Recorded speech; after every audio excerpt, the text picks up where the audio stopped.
नाम है आपका? डीजे नंदन राज राज राज डीजे नंदन राज राज राज राज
डीजे नंदन राज राज राज डीजे नंदन राज राज राज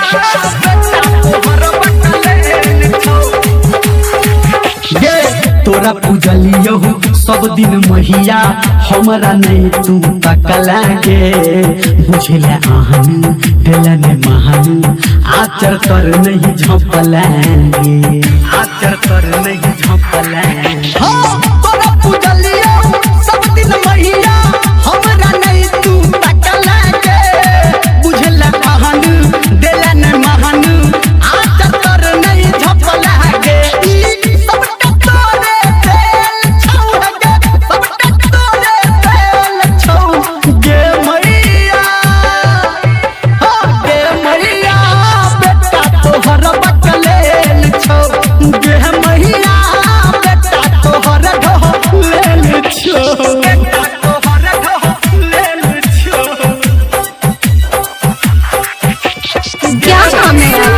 डीजे नंदन राज राज राज डीजे नंदन राज राज राज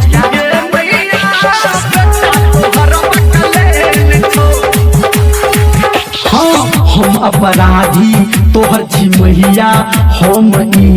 जाने छी रुसल छा तू हमरा से गे मन मन हम माने छी मन मन हम माने हम अपराधी तोहर छी मैया हम जाने छी रुसल छा तू हमरा से गे मन मन हम माने छी तोहर